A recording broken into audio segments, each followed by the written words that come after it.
final topic I wanted to touch on is shift focus to Conor Benn. It seems like, as Riyadh been covering the story, he mentioned that there hasn't been a cooperation between Eddie Hearn, Conor Benn camp, and then UCAD as well.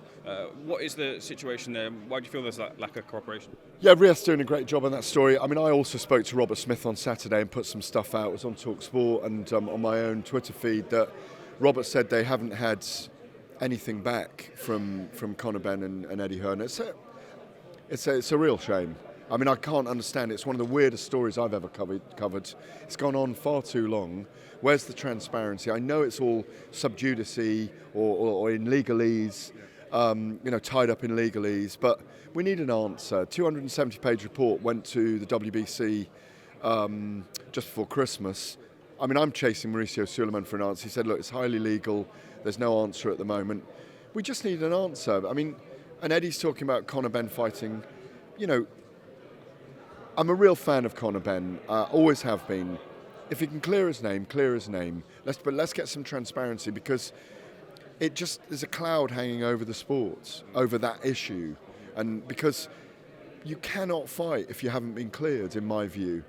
And I know he's not banned, but so therefore perhaps legally he can fight.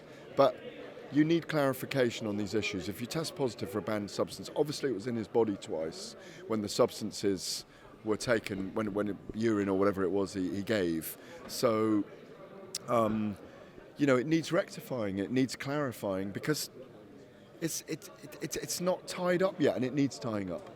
I wonder what you made of Conor's reaction after Chris Eubank Jr.'s defeat to Liam Smith, resounding defeat. Boxing public reacted to it, maybe thought it was the right step to make, having not cleared your name just yet. Innocent until proven guilty for sure, but not cleared your name yet, and talking about maybe knocking out a fighter when that hangs over you. There's a thing called Schadenfreude, which is celebrating other people's misfortune. I don't think it's a great quality to have, but that's the modern social media world in which we live, and it generates huge views and kind of, it's all a bit of fun in a way.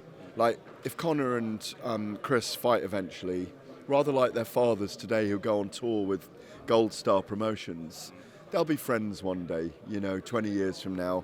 Billy Joe Saunders as well was ripping into Chris Eubank Jr.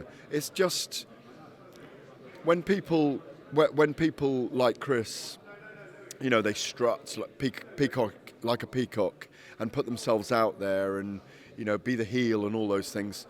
When you fall, it's a fall from grace. It's the hubris that you have to suffer when people then mock you on social media. That's part of life. We all get it, unfortunately. I don't really like to indulge in it myself.